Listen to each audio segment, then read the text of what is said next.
supported somewhat, but then uh, they seem to fall under the level of expectation of not only people's power, but moving to a true and just society. So, Yes, we're live again, reflecting on 100 years of love, the life and times of Baba Eusi Kwayana, which are still going on, still unfolding. And we've had the honor of touching base with some very special people all over the world, people whose cross path with whose ecosystems have intersected with his. And one of these people that I consider to be a very special person in my life, and I know that I really value his wisdom and his experience, is Baba Akinyele Umoja, who's joining us right now. Thank you, Baba AK, for joining us and participating in this celebration of Baba Yusi. And as an extension, really a celebration of yourself and your story, because as you know, Baba Yusi is truly a lover of the people, and so we had this idea that we would have a visual scrapbook, in essence, where different family members could tell their story, how they have interacted with him, and then we can get a little bit more of what makes you you as well. I appreciate the opportunity to be able to participate in this and share. If the, so my first question is, what is your first memory of knowing my father, maybe meeting him, or even knowing of him before you met him? Wow. Well, oh, my first hearing of him, because it was years before I met him, is when I became active myself. Uh, I became active in the movement for our people when I was around 18. Uh, start working with brothers and sisters in Southern California, and who were working with the Pan African Secretariat. Uh, our group in LA, the group I initially joined, the African People's Party, but later on a group called the House of Umoja, where I get my last name from. Uh, some of our members were in Guyana, and they produced a journal called Soul Book. But they were in Guyana during that time, and they mentioned to me about elder called Eusi Kwayana, who happened to also at that time be on the editorial board of Soul Book. But as and I would hear the name of your mother, Swago Kwayana, who had folks who were involved in the movement in the United States and the U.S. empire who were being targeted by COINTELPRO and some set up by COINTELPRO. She had formed a way for them to come to Guyana to get political asylum. So people from our organization who've been part of the Revolutionary Action Movement, people who have been part of the Black Panther Party, Black Liberation Army, people who've been part of the US organization in Los Angeles, people who were part of the East organization in uh, New York, Brooklyn, as well as, if I didn't mention, the Republic of New Africa. They all got political asylum. And this was after your father and others organized a conference. I think it was a gathering of Pan Africanists and revolutionary Black nationalists. I believe that was in 1970. And so after then, folks who became my elders in the movement received political asylum there. So, it was mentioned to me when I became part of the movement in 1972 about a UC Kwayana. And this name was sort of, I had never heard of, it was like several names in the movement of real freedom fighters, like the Queen Mother Moore, I had never heard of till I was introduced to that name once I joined the movement. Uh, so, but I know that my elders and my teachers had great respect for Usi Kwayana, and they spoke about him as a man who was uncompromising, person of great wisdom, a person who had principles, unlike the people who were actually running the country of Ghana at that time. They came to see him as a person who just, like we think of people like Thomas Sankara today, somebody who was a stand up person, really committed to serving the people and working with the people, and somebody who was universally revered. And during that time, they had began to connect different revolutionary elements from throughout the Caribbean. They had done the first African Solidarity Day, which was a forerunner to African Liberation Day. They had organized, I remember in Guyana in 1973, there was an International Prisoner of War, African Prisoner of War Solidarity Day. So in Guyana, they were uh, had a demonstration in the U.S. Embassy for political prisoners at that time, like H. Rap Brown, Max Stanford, who was known as Muhammad Ahmed, for many of the Black Liberation Army political prisoners. I think Assata Shakur had just become a political prisoner around that time. So the Republic of New Africa, 11. So several other prisoners I will know were highlighted, and that they did solidarity. So I would hear about this AUC Kwayana as a great leader, one of the people who led the Guyanese people, the independence from British colonialism, but then, were repressed, and then, series of governments in Guyana that he had supported somewhat, but then uh, they seemed to fall under the level of expectation of not only people's power, but moving to a true and just society. So another thing about him that I had learned was this embrace of African culture through the group Askria.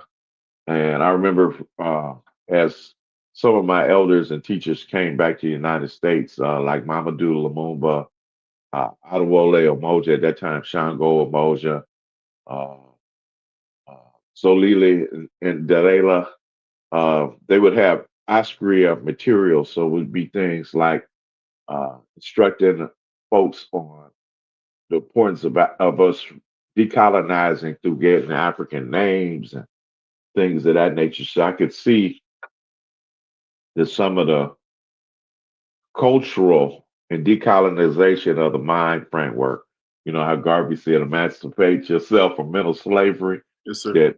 that he was putting that into practice. And then it became a model for us in terms of things that kind of come to foundation for me, but later on for my family. Mm. So I didn't meet him until, and of course, I would hear about the Working People's Alliance and working with, uh, the great Walter Rodney and the other work they were doing, Working People's Alliance. Uh, but after I moved from California, uh, moved to Georgia, I would meet Shako Kwayana because I attended for a semester Morris Brown College, and I got a job in the tutorial lab of Morris Brown College. And Shwiko Kwayana, who's working there. And so we became colleagues. She was, she was, of course, much more advanced than I was. But we worked together to, provide literacy skills for some of the Morris Brown students at that time. And at that time, while she was there, Eusi Kwayana would Mzee and Eusi Kwayana would come to the United States and would speak at the Interdenominational Theological Center.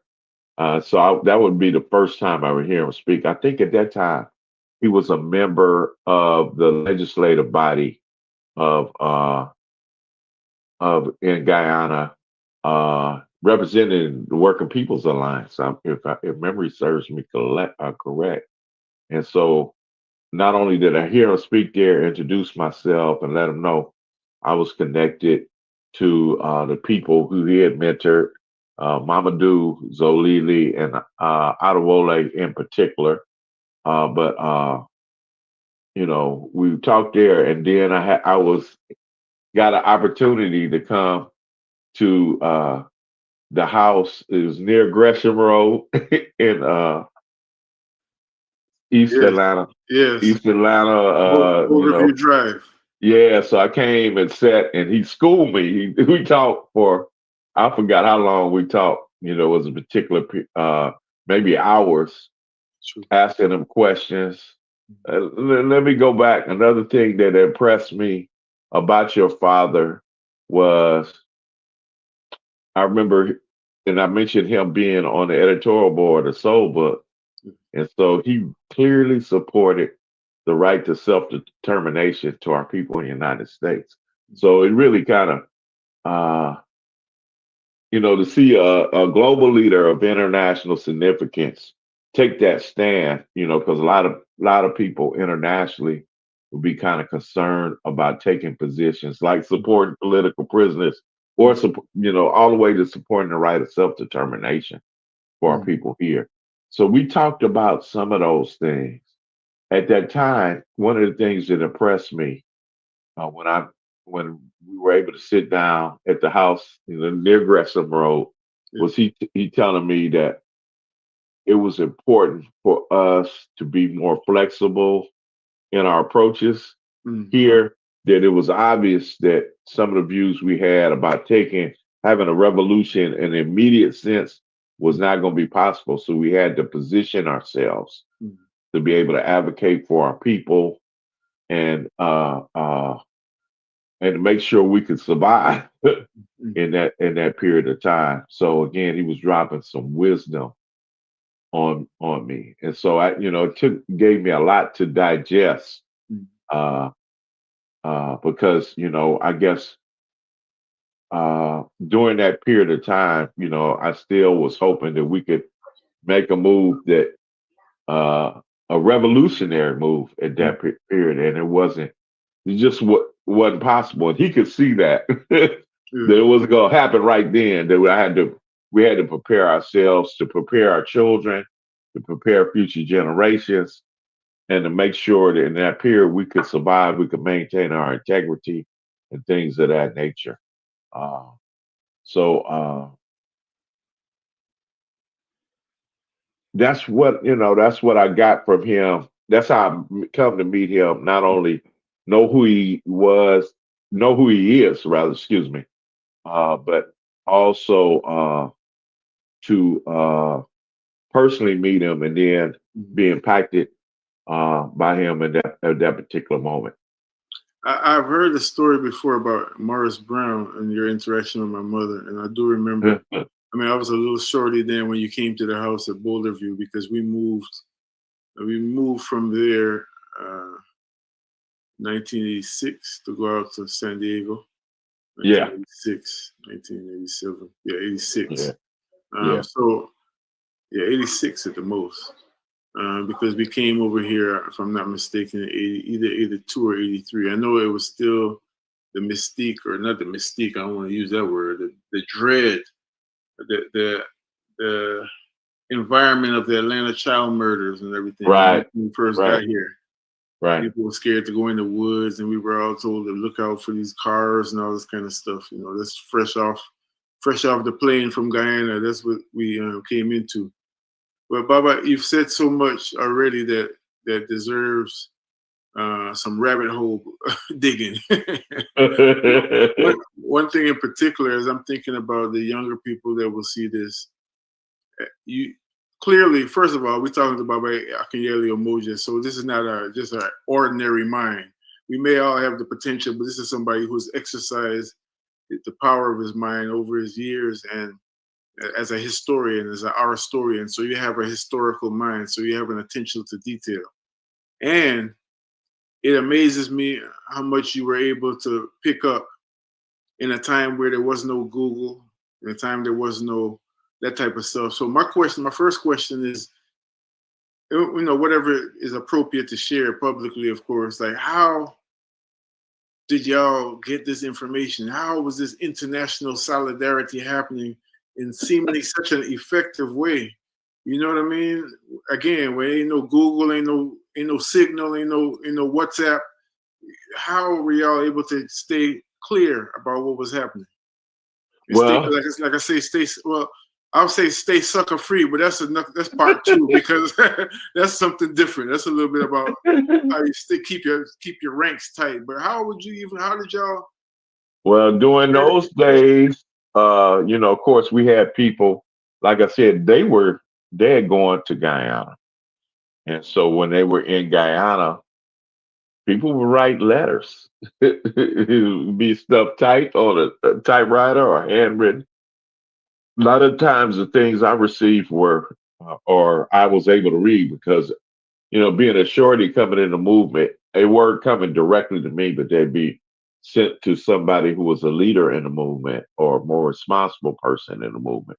And they would share, let me read the letter or, tell us orally what was going on. There was some phone conversations, but they didn't talk a lot on the phone because, they know it was monitored. The thing that was a trip was Mamadou and Zolili could speak multiple languages. So I remember witnessing a phone call when Zolili was from calling maybe from Guyana. I don't know. But he was on the phone with Mamadou and they went from Spanish to French to Kiswahili to throw, at least make the enemy go through a little bit of trouble and to get stuff translated. But it was a lot of stuff from the mail. Of course, publications like the Austria newspaper. There might be one or two copies he would get there, and then we would share the copy. Some things were taken out and republished in other publications, like in Soul Book. We would have articles from your father. I remember we had one special. I don't know if I ever gave you a copy of that, where your father had three articles. Uh, one was talking about the right of our people in this country to self-determination, that we were an oppressed nation. And that was a major question for the international community to do with. I think he did something on the African liberation movements and the necessity of us supporting African liberation movements at that time. Keep in mind, we're talking about the early 70s. So Zimbabwe was still a settler colony at that time called Rhodesia. South Africa was still under apartheid. Mozambique, Guinea-Bissau, and Angola were all under Portuguese colonialism. So these were major questions for Pan-Africanists during that time, for revolutionaries during that time, that we had to be in support of eliminating the remaining colonies. And of course, one of the things, and there's one other point I want to point out, where your father is very important. And at least I'm aware of his name even greater and who he is and what he represents. But going back, there was a whole effort of folks in the Caribbean, again, like I'm talking about, who are fighting against colonial rule or neo-colonial rule.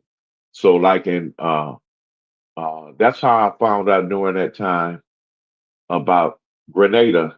In Grenada, there was a movement called New Jewel Movement that was in touch with Austria, and the other progressive revolutionary forces in the Caribbean. But there was this vision of uniting those forces around the Caribbean. It's part of that same motion of these, forces that weren't neo-colonial. They weren't controlled by the Western powers in terms of they had flag independence, as Nkrumah called it, but they had independence from their former European colonizers, but weren't pushing to be independent economically.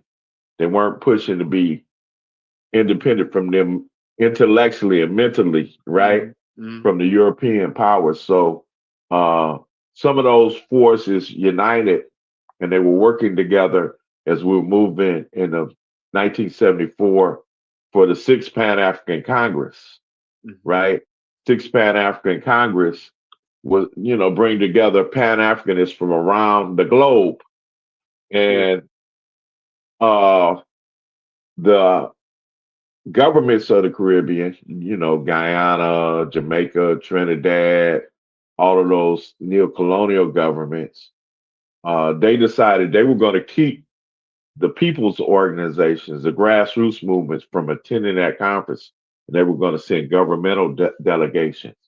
And we were made aware of that by your father. And then the great CLR James came out, and he was one of the people who was convening the Sixth Pan African Congress. He said he wasn't going to go. Right. If the Caribbean countries couldn't go, the Caribbean movements, the people's movements couldn't go, he wasn't going. And so we kind of went in solidarity with that. Uh, I think that, one of my comrades at that time, Shabaka Bayano, he stated he wasn't going to go. But it became again even more clearer because your father was part of the leadership of those Caribbean people's movements. That what he represented, and then what does that even represent for us here? That we had to have a movement with integrity. That even when we had elected officials, even if we had people who were big, quote unquote big people in our movement, but they were compromising or they weren't compromising with our enemies. What type of integrity we had to maintain. So he kind of represented that as well. So people like him and at that time CLR James, I kind of stood out to me as forces who represented the type of leadership we needed to have. And the type of grounding to borrow from from Arthur Rodney, we had to have with our people. And so, but it's challenging. It represents the stage of the movement we were at globally when we have these people, these leaders who sound black, sound, militant, but they were, more in league with our former colonizers. And that's, even when we look at what's happening today on the continent and we see the formation of the Alliance of Sahel.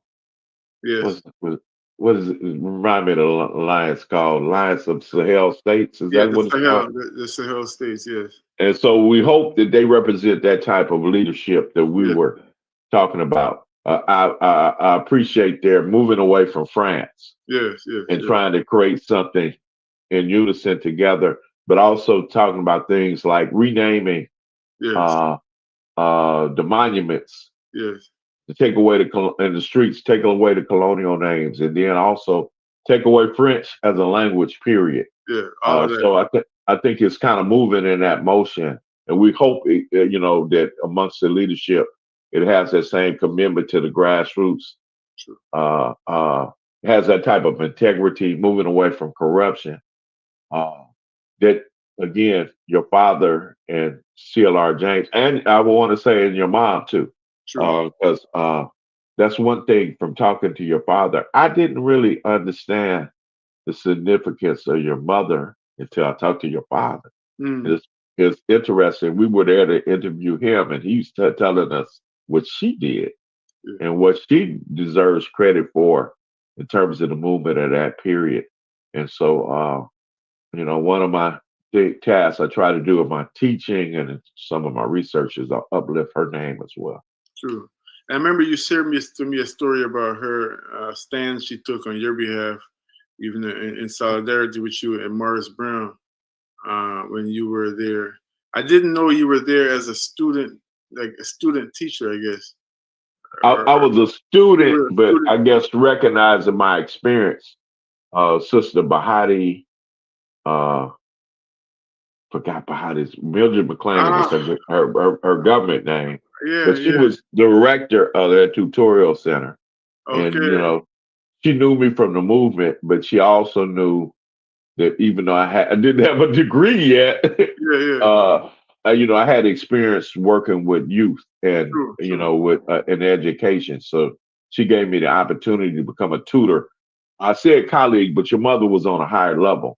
true, She was more. I was like a student tutor, but we worked together. true. Uh, and so they kind of respected me and had put me in responsibility to do a little bit more than the average student assistant there Absolutely, on campus at that time.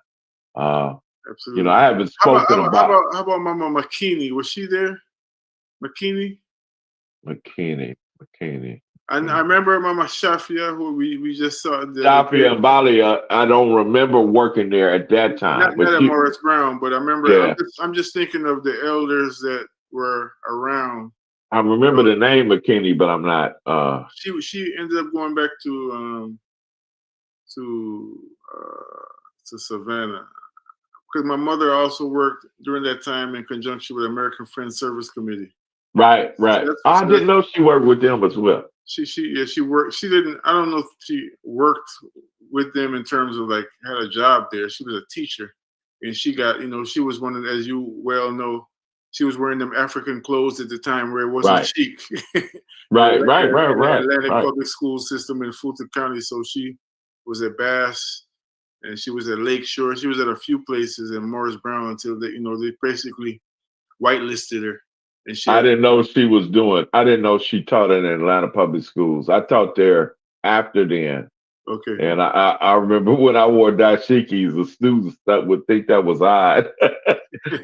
They would laugh at me, and I said, "What are you laughing at?" Right, right, right, you right, know, right. It you was, just it was later that I think those things were more common. But and absolutely. I again, mean, yeah, people like yourself, y'all were pioneers in this, in terms of right. making that which is now a part of the Fortune 500 stuff, much less, a part of pop culture, making it popular because I got laughed at for sure.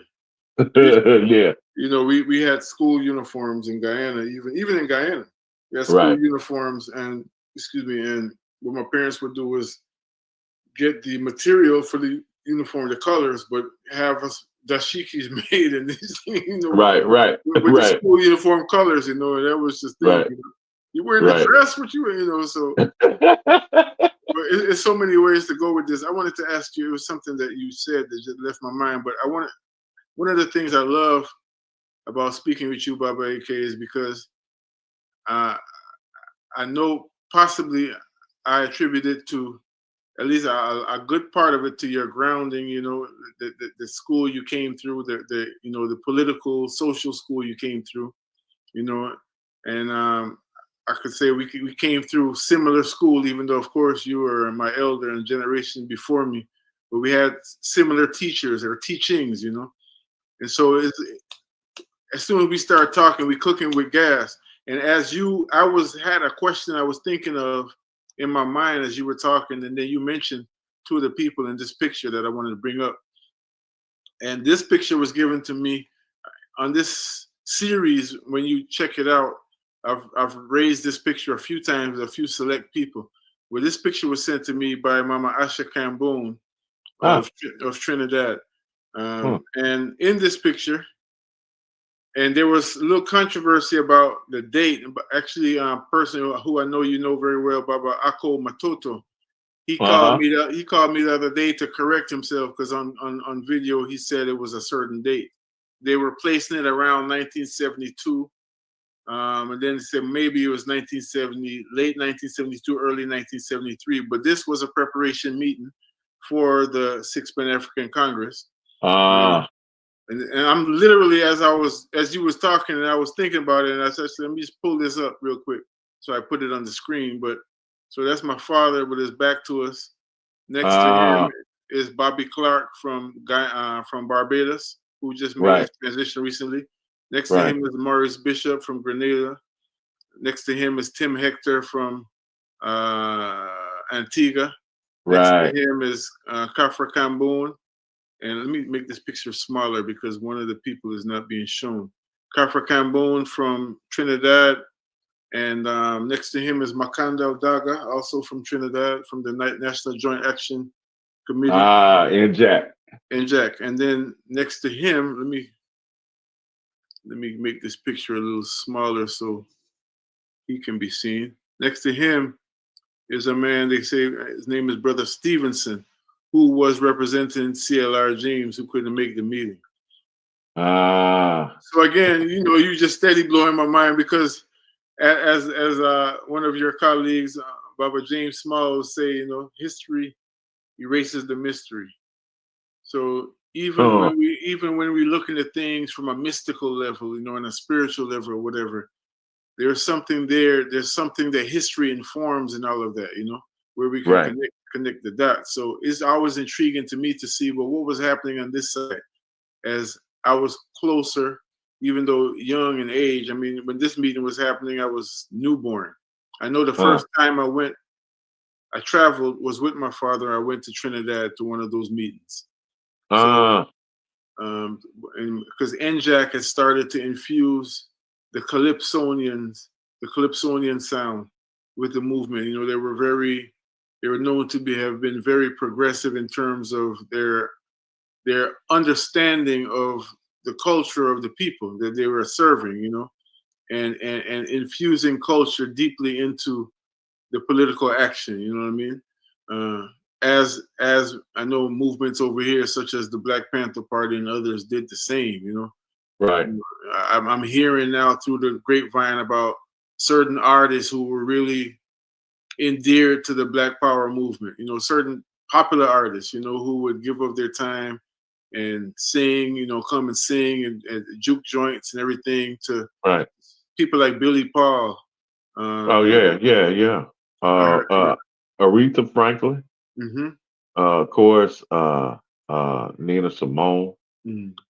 Yeah, but in fact, I came across this flyer of John Coltrane and others raising money for the Black Arts Repertory Theater that Amir Baraka had. But then, people like Sly Stone and Jimi Hendrix would make contribution to Black Panther Party. So, and there were some who did some things that were more clandestine, support people while they were underground and things of that nature.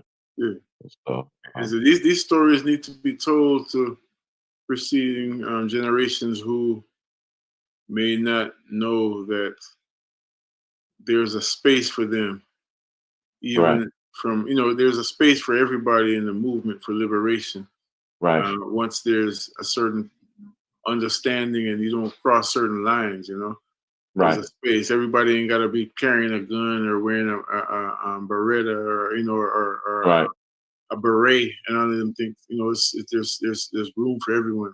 So, Baba, as we move on, because like I said, I could keep you on here forever, and I know you got things to do as well.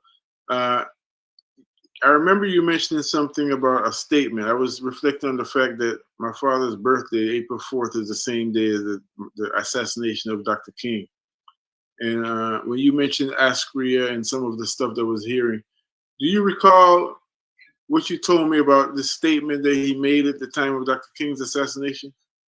That I don't remember. I don't remember about necessarily about King's assassination. Like after his assassination, he sent a message to like a solidarity statement and a warning to But I can And almost bet that would have been in '68. So yeah, I can almost bet my life on it that you the one that told me about it. But I think it was through one of your elders, of course, and I don't know if it was in Soul Book or if it was. and that was before they were down there. Okay. They must 68 have was came before they down got there. Yeah, they came down there maybe like 69, 70, but maybe at least by 70. true. Uh-huh. And So the folks started coming down there, if I'm not mistaken. yeah, Baba Watani was down there 71. And Yeah, so he was probably down there. been He was down there as a student. he was down there shooting like in the summer. Yes. But then Zolili, from my understanding, who's, peace and blessings on his spirit and soul as he's in with the ancestors now. But Sure. I think he was the first that came down there. Okay. One of the first, and he, from my understanding, Watani could speak on this better than I can. When Baba Herman Ferguson came there, Zolili was one of the people who oriented him. Yeah. And I thought they came after that conference, that gathering, and I forgot the official name of Pan Africanists and Revolutionary Black Nationalists. Mm-hmm.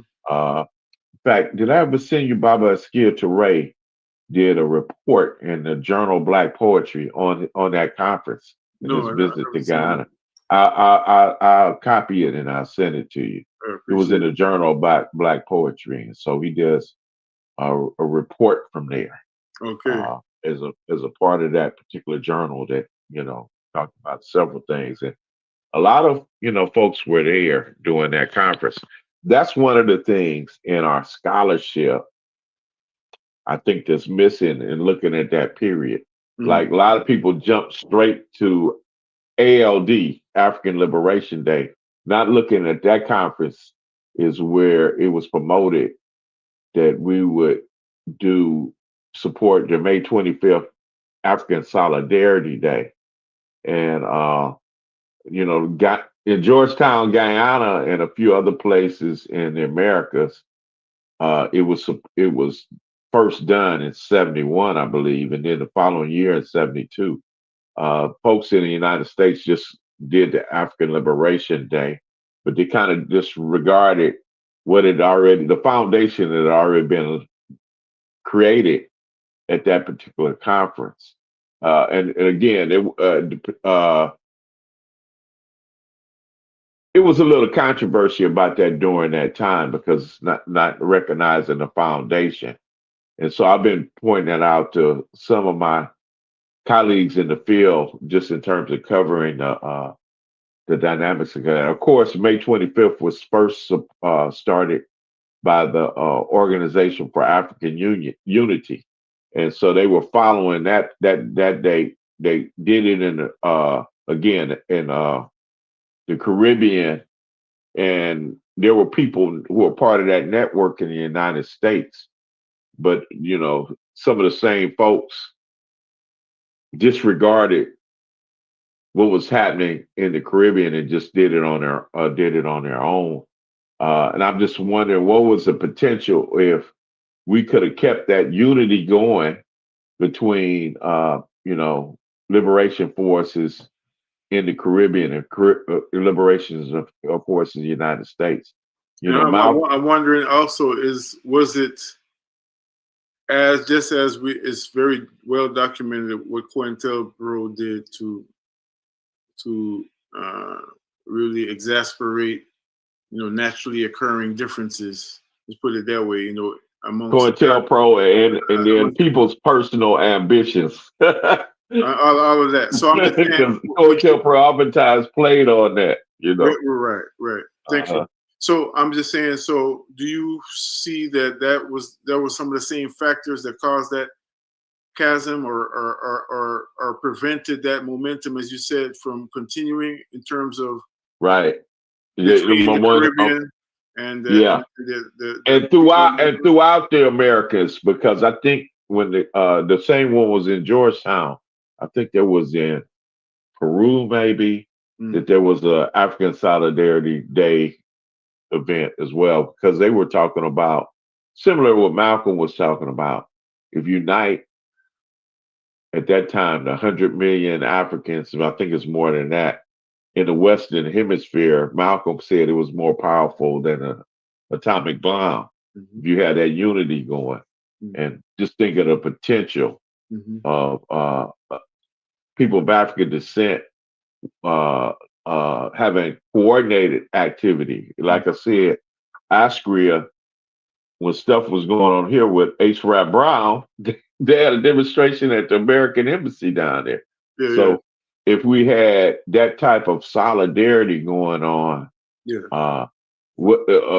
be a powerful weapon today.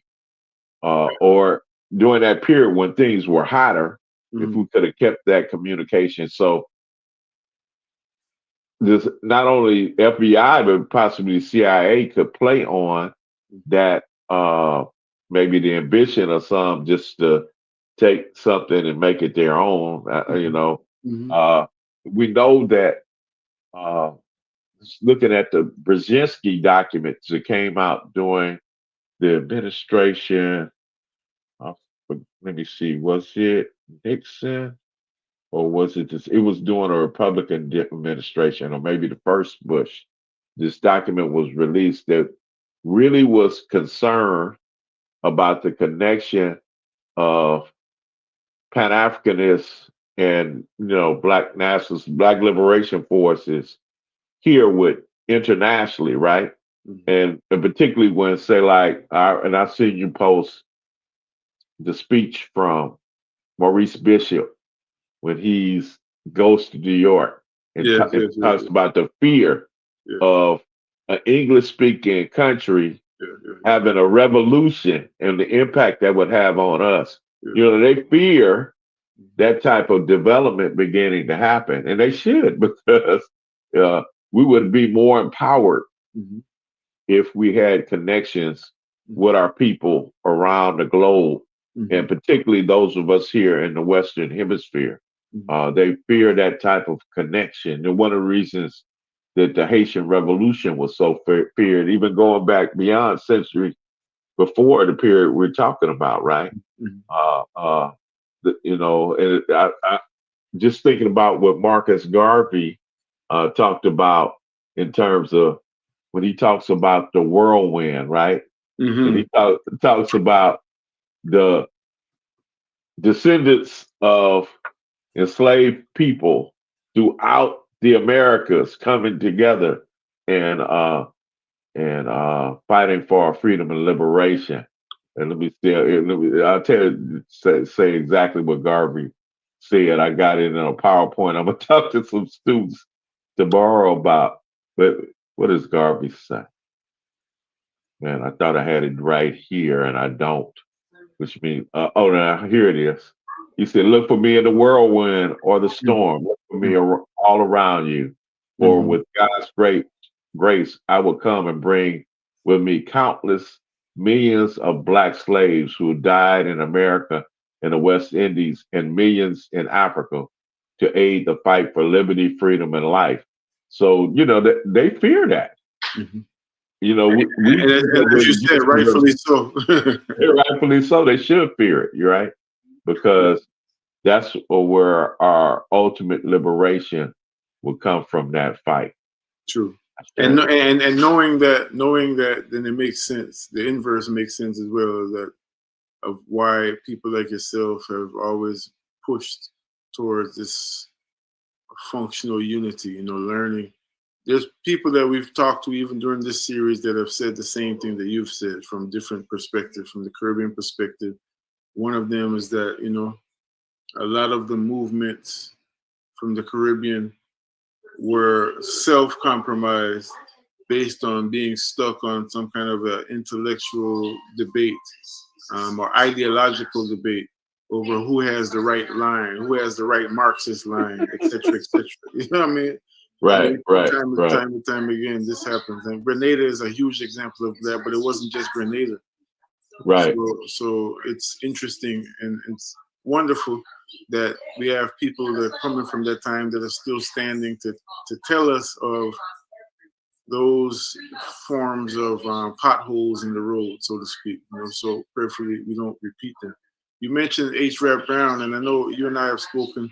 You actually helped me to connect some dots about another incident with Imam Jamil when the two people who were martyred, two members of the liberation movement here who were martyred, and one of them was actually buried in Guyana, and that's Shay Payne. Shay Payne Right. and Ralph Featherstone. Baba Mukasa was joined us on here and talked about how he was with them the night before they were murdered. But as you know, and you, like I said, you helped me to connect the dots on that, because first we thought it was Featherstone that was brought to Guyana, but Shay Payne was brought to Guyana, and right. Robert Ralph Featherstone was taken to Nigeria, his body. Right. Asquith received, and one of the significant things to me is that my father talks about this story a lot, how when they received the body of Shay Payne and they had a wake the night before, they took him up his body is interred at the seat of the 1763 rebellion, which is known as the longest rebellion in the diaspora. Haiti was longer, but that became a revolution. So it's not classified as a rebellion per se. But the rebellion in Berbice, where Kofi and the other and Akara and them commandeered that whole region and actually started setting up trade routes with other countries. I'm hearing some background. Is that from you or me? It's from me. Okay. I just making sure. That's actually Baba listening to his news. Okay. A certain time of day, you're gonna start hearing world news. Yeah. Okay. Okay. Keeping himself sharp. I hope it's not too distracting though. No, it's not. I just want to make sure it wasn't me. I was looking on my computer to see what was on. Yeah, I heard it come on as well. But, so yeah, but it was just interesting, in terms of when you were talking about Ralph or H. Rap Brown, Baba Imam Jamil Al-Amin, in terms of, again, that period of international solidarity where it seemed to be a two-way street in terms of people really taking keen interest and concern and showing it about our liberation wherever it was. So solidarity was such a huge thing. I want to ask you, in terms of your own journey, if you have some incidents or some times that really brought that home to you in terms of the importance of solidarity, political solidarity.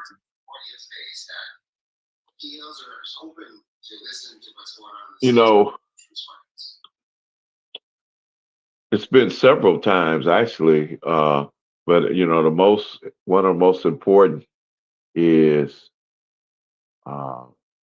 when I go into Cuba and seeing Asada Shakur there, and actually, I was actually able to meet her before they formally announced she was there. But so when I think about that, not just in terms of Asada, but if you think of the countless numbers of some known and some not as well known of Black liberation fighters, New African liberation fighters from the United States who received political asylum in Cuba. Before Asada, the first one that I know of was Robert F. Williams. So Robert Williams and his family, and now I'm working. We have the book, the memoirs of Robert and Mabel, that come out in June of this year. But Robert said that because he had shown solidarity to Cuba right after the Cuban Revolution. Cuban Revolution is 1959, 1960. Robert Williams, John Henry Clark, John I Love the Killings, and Mary Baraka, they were all on a delegation to go to Cuba. And then Robert Williams became part of the Fair Play for Cuba Committee. And he had made 2 visits to Cuba. And so they were aware of him. He had already distributed his newsletter, The Crusader. So when FBI was looking for Robert Williams in the United States, according to Robert Williams, Fidel Castro put it out to all Cuban embassies. If Robert Williams ends up being there, you give him shelter, you take him in. And then it's clear to be, and I don't want to tell too much about the book before it comes out, that the Cuban highest level of the Cuban Revolution had made a way for Robert Williams to escape to Cuba and then to provide him with political asylum. And then once he was there, they give him ability to reproduce his newsletter, The Crusader, and send it into the United States. They gave him access to a radio program, to broadcast the radio program, Radio Free Dixie, into the United States. So, they showed that solidarity from a Caribbean country, Cuba, a Caribbean revolution, Cuba, to liberation struggle of, our people colonizing North America, showing it through Robert Williams. And True. so, that through Asada, through Nahanda Biadun, through the brothers who were down there from the Republic of New Africa, several others have received. Huey Newton, Black Panther Party, Eldridge before him, that it's been consistent, not only with us, but Puerto Rican. Another in the Caribbean country, Puerto Rican independence movement, several freedom fighters have been given asylum too. So that's, showing the potential of that. Yeah, that it's become that revolutionary space. True. Of course, even for the Cuban example, we had a Haitian example, right? Haitian Revolution, providing solidarity to, people throughout the Americas and throughout the globe, because the Haitians provided solidarity to the Greeks fighting against the Ottoman Empire. Wow. So sent them to, they couldn't send soldiers or weapons because they were overcommitted to sending them to South America. So they sent tobacco, which was sold to be used for weapons. So, Wow. the Haitian Revolution was, people use the term Black internationalism. They're an example of that.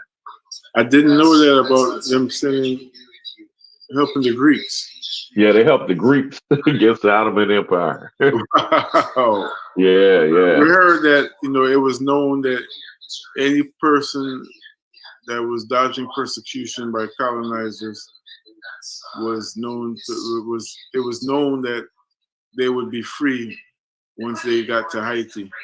Right. I didn't know about that. We're talking with Baba Akinyele Umoja, who is the author of. He's talking about a book that's about to come out, and we're looking forward to that. But this book right here, "We Will Shoot Back: Armed Resistance in the Mississippi Freedom Movement." Baba AK, as you're talking, I'm thinking about Baba Chokwe Lumumba as well, who I know had some history with Guyana. I remember when he made his transition in 2017, I believe. 2014. 2014. Uh-huh. Okay, what was happening in 2017? That's the year his son was elected mayor. Okay, that's what it was. Because I remember distinctly that when my mom passed, and my father was coming from San Diego to live with us here in Atlanta, that our routing was supposed to be through Jackson to attend that inauguration of young Chokwe, but then something happened. Right. I remember as well, that was the last time I spoke to Hassan, our beloved of blessed memory, because I had called you for something with my father in the car as we was making our way across country, and you happened to be with him. I remember the call now. Yeah. But Baba Chokwe Lumumba, can you tell us about just in terms of, again, to instruct those who don't even know that history, and then I mean that's a whole book in itself, but just a nutshell in terms of who he is, and even how that link with him and Guyana would have even been made possible in the first place. He came to Oh, Guyana after Walter Rodney was assassinated, from what I remember. right, I was just saying, I right. remember there was a statement my father made upon Baba Chokwe's assassination, and he reflected on the time that he came to Guyana as an observer to check out what was going on after Uncle Walter was assassinated. Now, if I could remember correct, well, just number one, who was Chokwe Lumumba? And Chokwe Lumumba was a dear comrade of mine. He's born in 1947. Uh, so he's in college, Kalamazoo College in Michigan. He was a student athlete, and while he was there, Dr. King's assassinated, movements evolving. So he becomes active in the Black student movement. And when he finishes college, he joins in his city. He's from Detroit, the provisional government of Republic of New Africa under the leadership of Imari Obadele. That movement was started in 1968. That formation, I should say, they declared their independence from the United States, and they demanded as reparations 5 states in the South. States with the largest concentration of people of African descent, particularly those who've been descendants of our ancestors who were enslaved here. Uh, that was that part of the Black liberation movement, that part of the Black Power movement, I should say. A lot of time, all our people in the United States aren't homogeneous, I would say, politically. Some want to be, become American citizens, but there's always been some of us who wanted to be independent and self-determining. And so the RNA kind of represented that tradition, and Chokwe identified with that. That's the tradition, and folks in the early days very much identifying with Malcolm X. And so Chokwe was a part of that. He stayed with the group. Because there were political prisoners that came from that group, he decided he wanted to become a lawyer.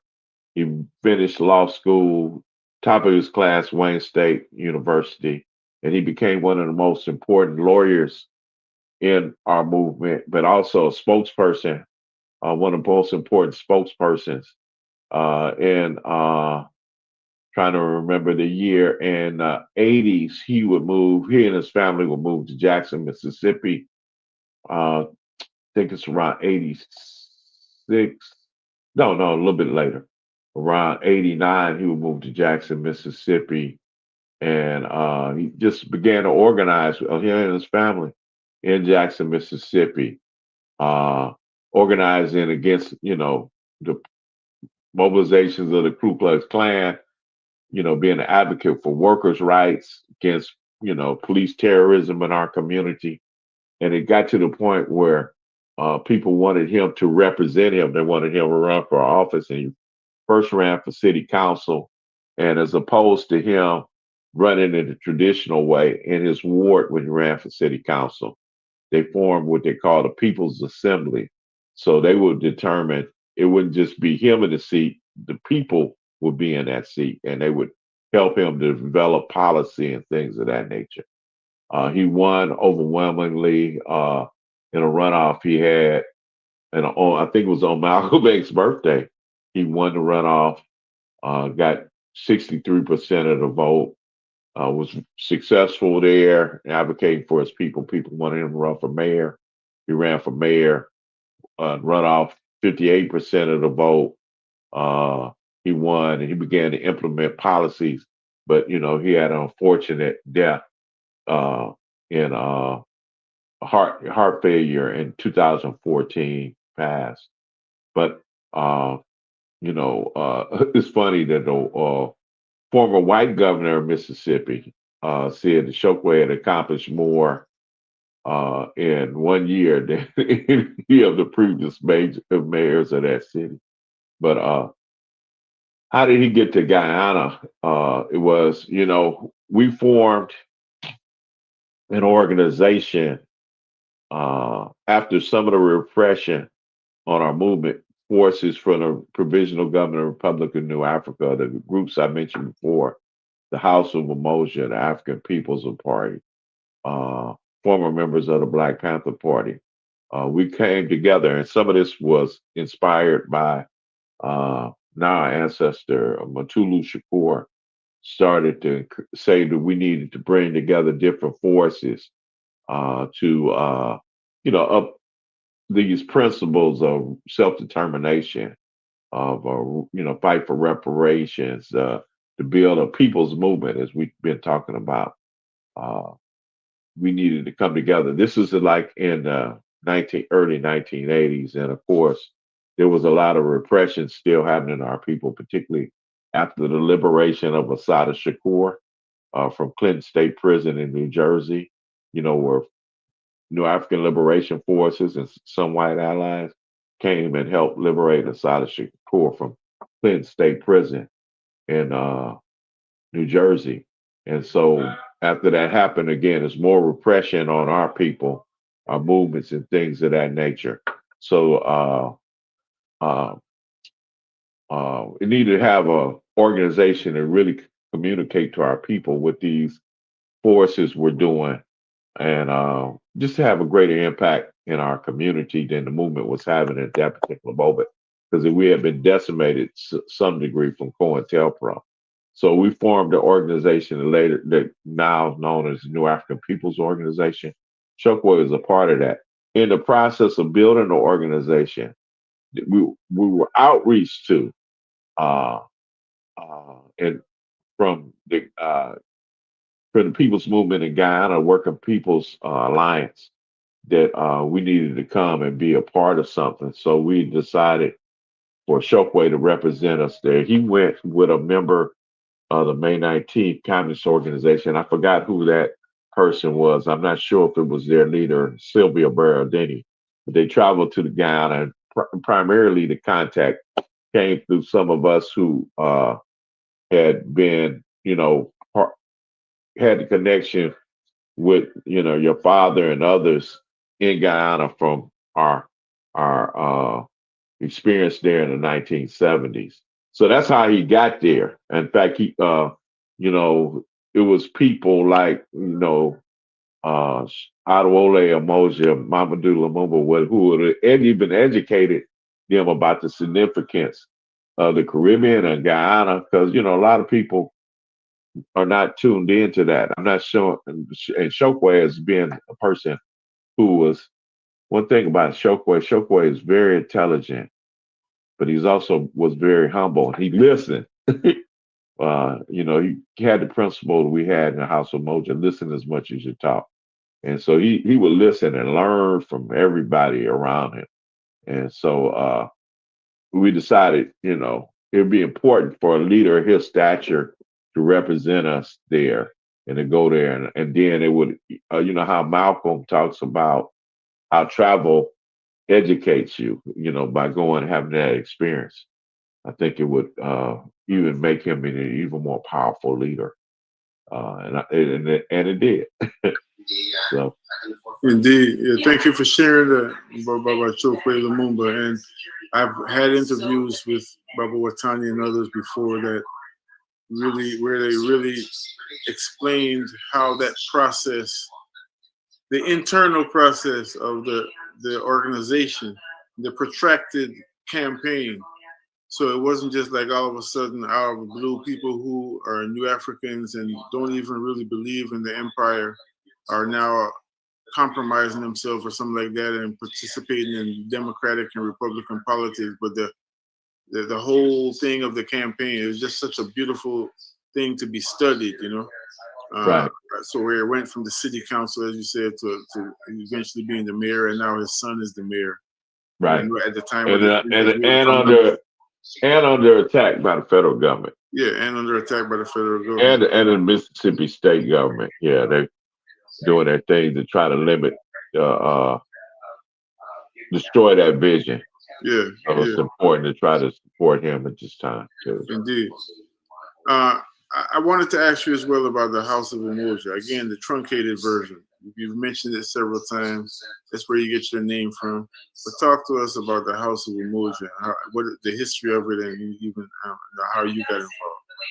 Well, we mentioned COINTELPRO before. Yes. And COINTELPRO, for any of your listeners that don't know, was a campaign of the FBI under J. Edgar Hoover to destroy first socialism and communism, but as the 50s and 60s, particularly 60s, when the Black Power movement gets stronger, the focus on the Black Power movement. And they used a lot of divide and conquer tactics.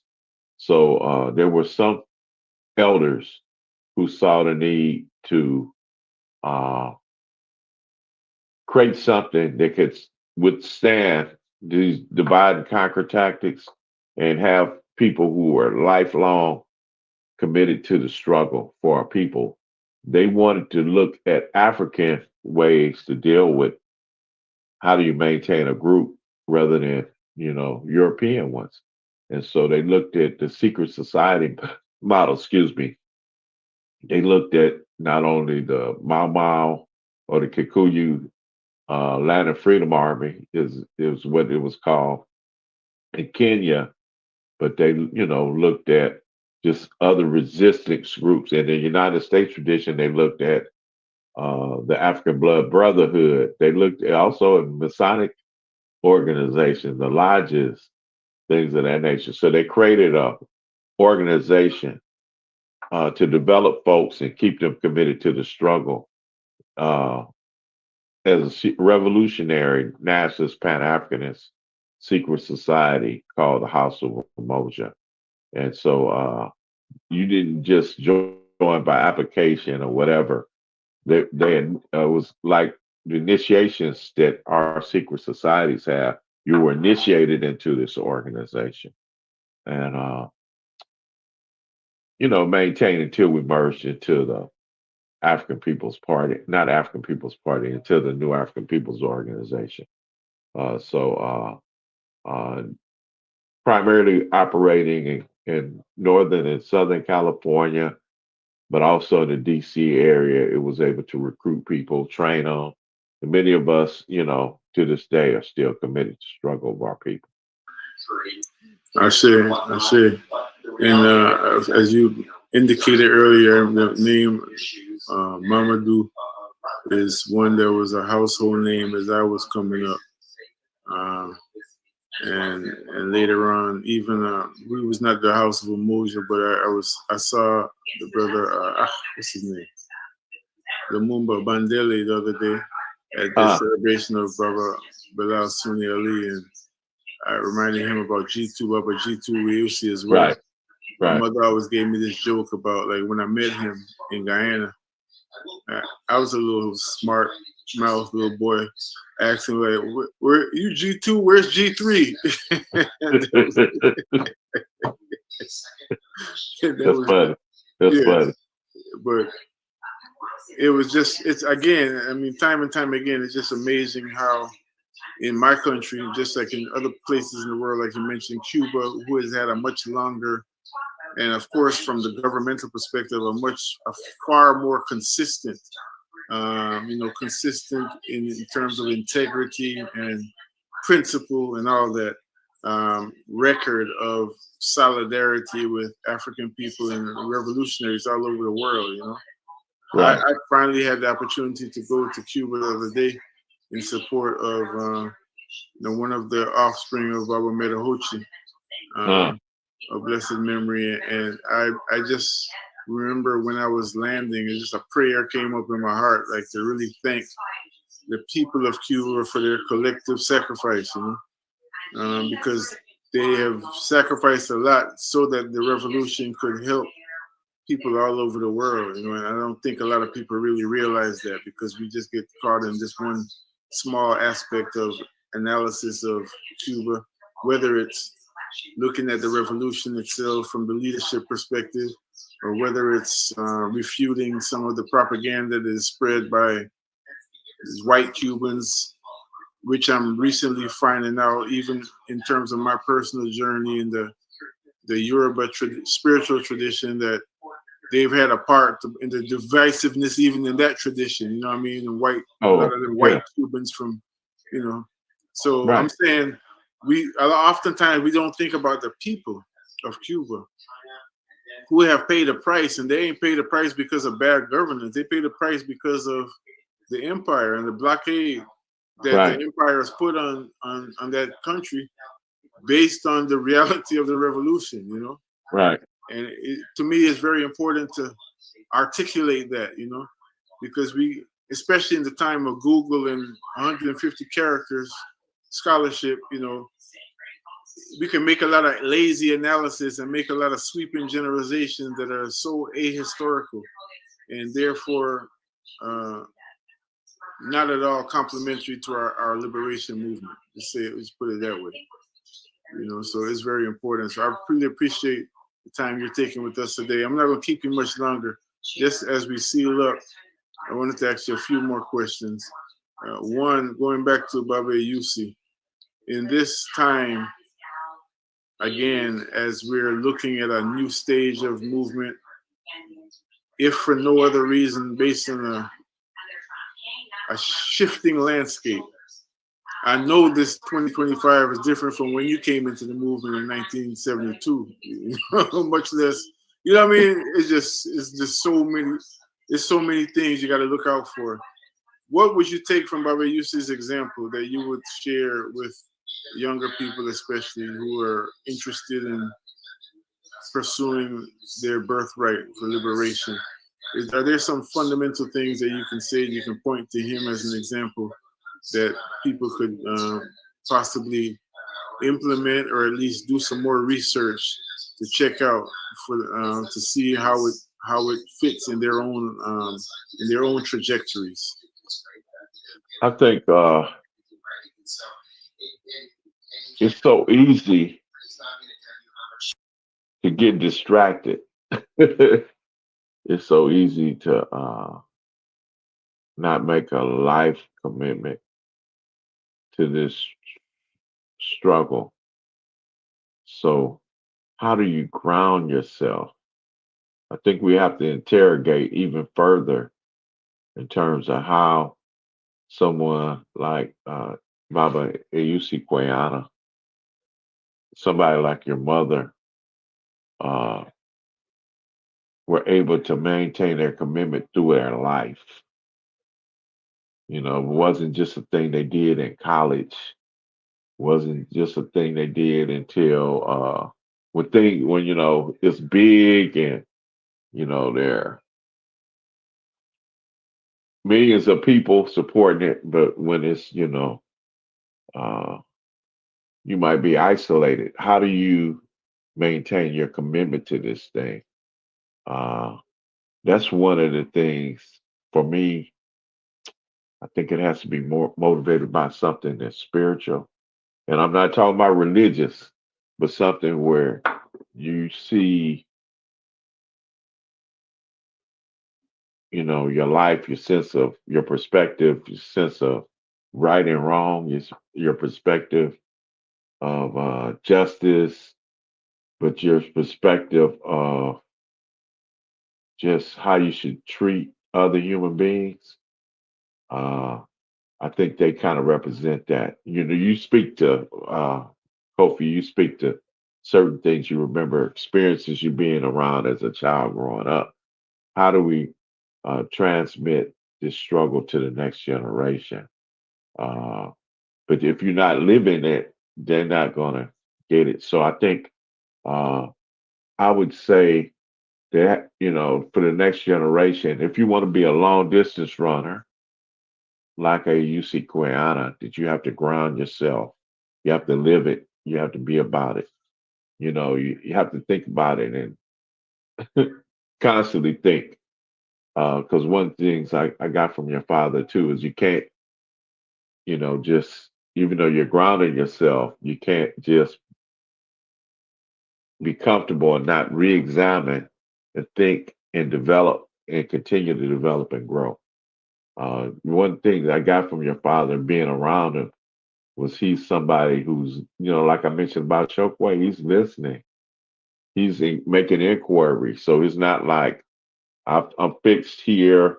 I know I'm right, and I'm not going to change. But no, he's listening. He's asking questions. He's trying to grow and build even further. So this thing we're trying to do is we're uh, we're perfecting something. We're trying to build something. We're trying to create something. Something maybe that human beings haven't even experienced yet, but grounded on what we've been all these years, all these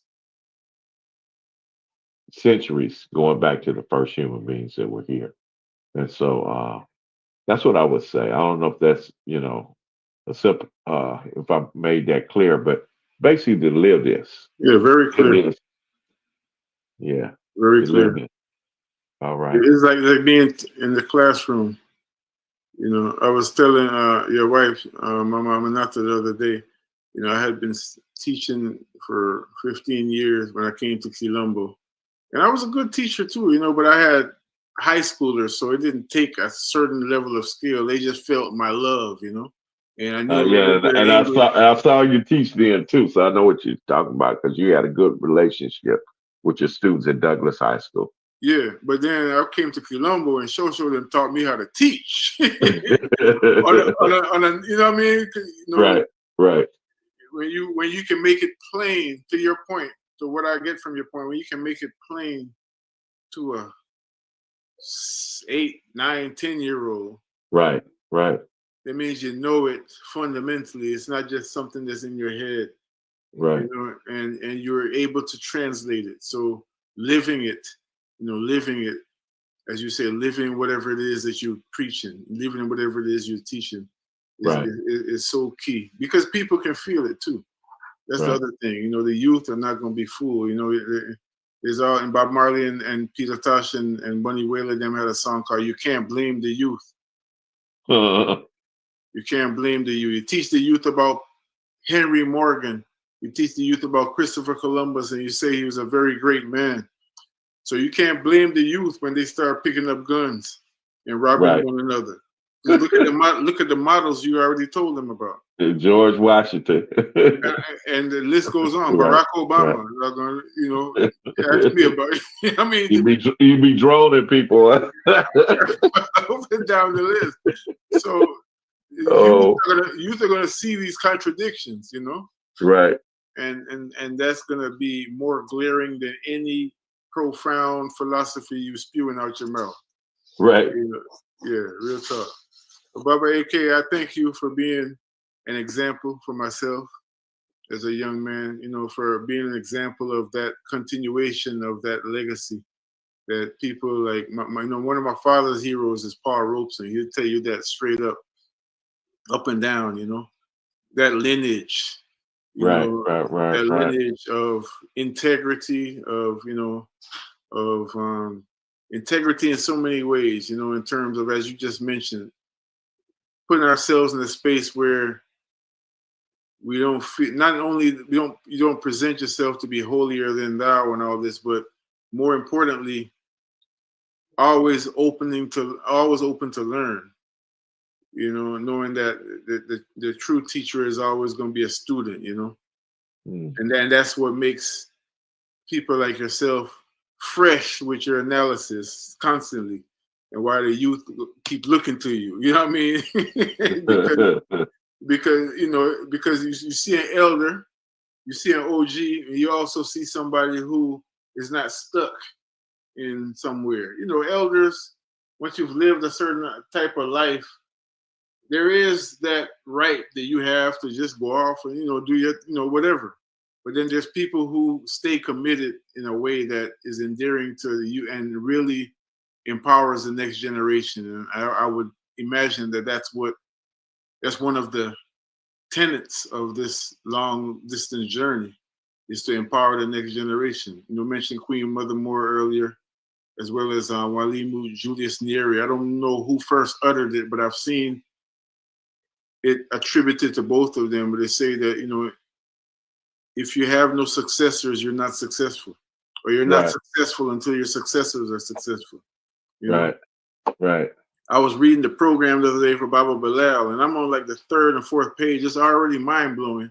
Just looking at a little bit of his life work, facts I didn't know about. Then turn Right. it over. Then it's get to he succeeded by his family line and all this. Then turn over again and have seen the grandchildren. Right. Baba, Baba Bilal is successful. You know what I'm saying? Right. No success without successors. I was tough. Yes, sir. Like Queen Mother Moore, yeah. See. See. So yeah, we thank you for being with us as you are. Not just in this small interview, but just as you are being with us. And being shining that light of example. I want to ask you as we close if you want to send a special, a direct greeting to Baba Eusi for his birthday. I'll get off the screen again and give you the opportunity to do so. Well, Baba Eusi, Mzee Eusi, I just you're everything that my elders taught me. That who you are, and we've been blessed uh, by your contribution, not just in terms of what you said in words, but what you did in deed, what you do in deeds. And so I just want to say Asante Sana for what you contributed to me, what you contributed to our movement. And, you know, I know that our ancestors honor you as well. So as one of the sons of our people, I just want to thank you uh, for what you've contributed, and we want to continue to learn your lessons, learn from your example, and teach it to the future generations until our people are free, and even after we are liberated and free. Ashe. I say, Baba. I say. I said one more question, but I forgot this. I can't leave without. I can't let you leave without asking you this.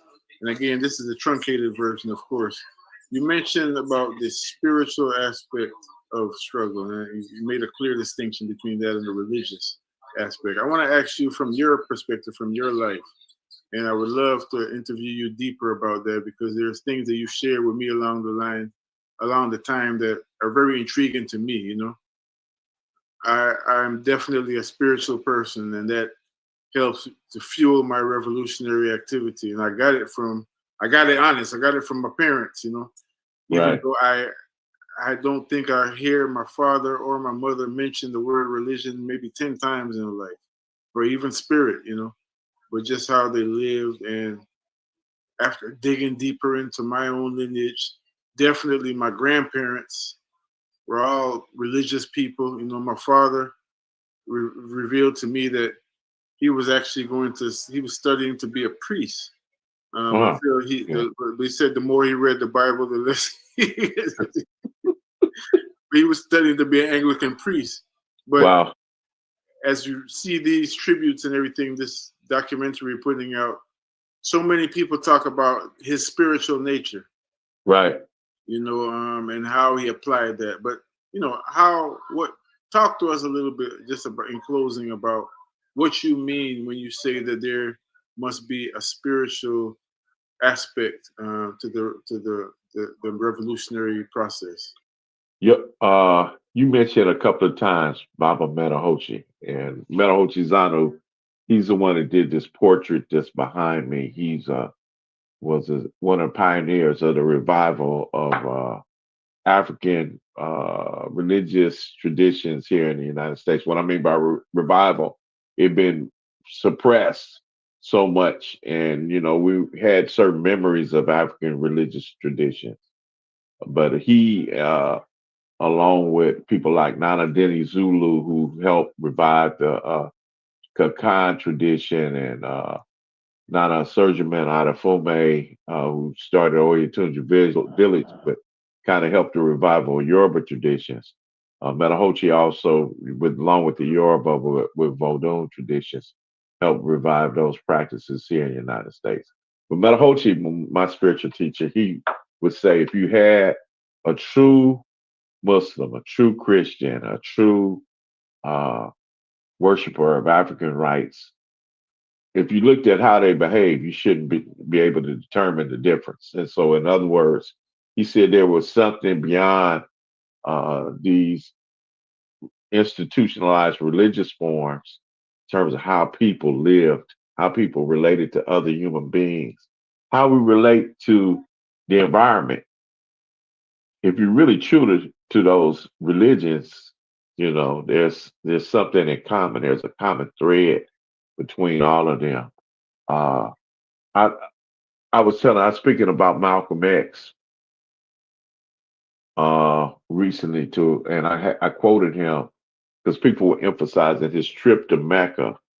And I said, yeah, the trip to Mecca is something, but there's something that Malcolm was doing as a person, just relating again to other human beings, to the divine, but also to creation. And he said, talking about our people and our commitment to our people. This is after he made his pilgrimage to Mecca. He said, no religion, no God, no nothing would ever make me forget the oppression of my people. I'm paraphrasing a little bit. He said that I'll be committed to the liberation of my people until this oppression stops.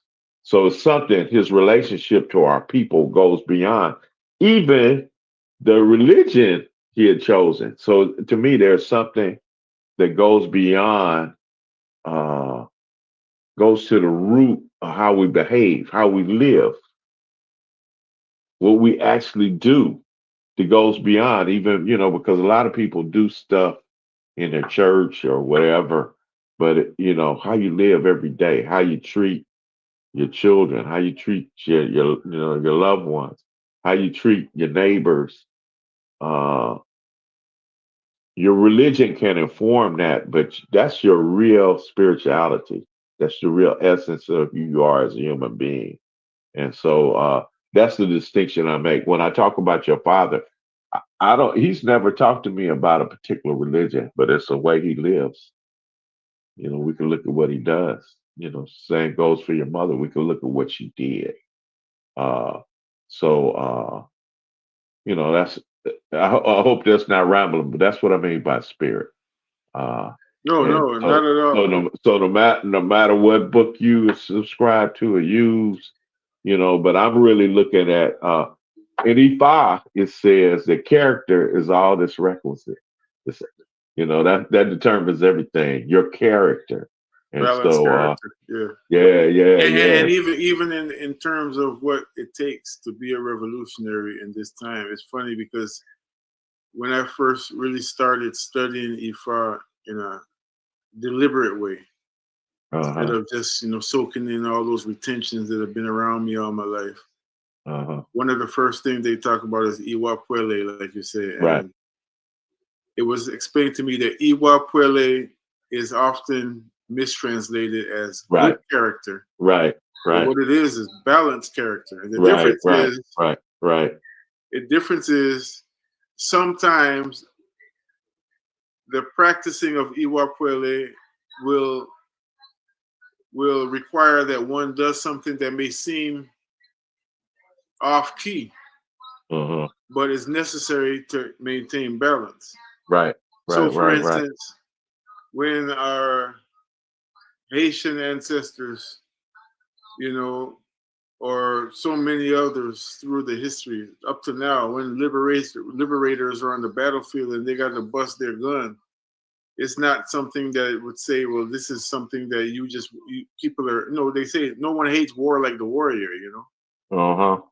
So And it's they know not the something. consequences. They know the consequences. So there's nothing. Uh-huh. It's not about like, okay, well, I'm just bloodthirsty.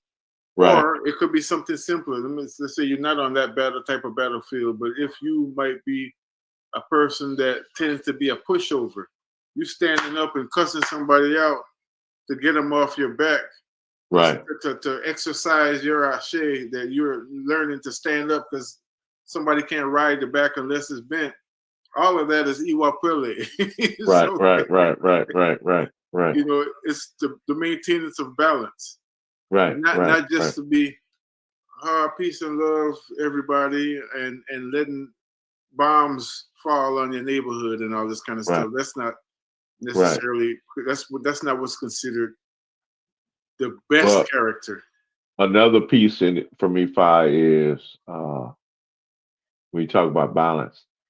They say that there's an ultimate number of positive characteristics, ultimate balance, number of negative.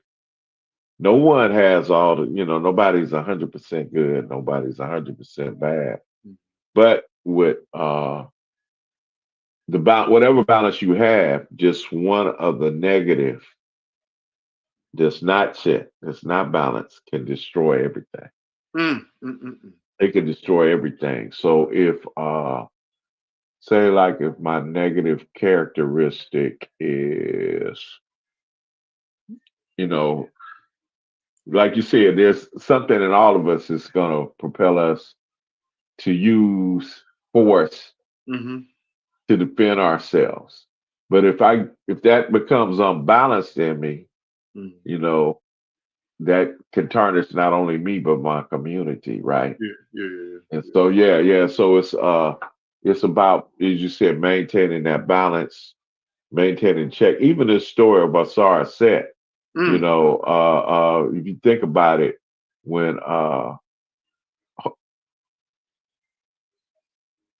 when Heru comes to avenge his father, mm-hmm. Asar, he doesn't eliminate Set, he controls Set. Who's the more destructive force, but he controls it because it's always going to be with us. So that's just a little bit. Yeah. Yeah, we can go on and on. Thank you so much for Yeah. being with us. And I'm looking forward to having more conversation with you, Baba. We love you. Likewise, Appreciate likewise, likewise. free And to land. wait, free to land. I want to see the end production of this when it's done too. Absolutely. But all of these interviews will be published as they are unedited. So that's Oh, going to be cool, that. cool. That's what I said. That's the scrapbook, so we can view each other's stories, and Right see on. what's going on and continue to, because storytelling definitely going to bring us home. I say. Thank you for your contribution, Baba. Oh no, thank you. Let me jump on off, get on with my day. Yes, sir. And greet Baba and the rest of the family for me. Much love. Free to land. By any means necessary. That's Baba Akinyele Umoja, the author of We Will Shoot Back, Armed Resistance in the Mississippi Freedom Movement. And he has some forthcoming work, as he just mentioned. And we're looking forward to taking all of that in. Looking forward to taking all that in because he is a warrior scholar. He's one of our warrior scholars who has earned that title through his work. Thank you, Baba Akinyele Umoja.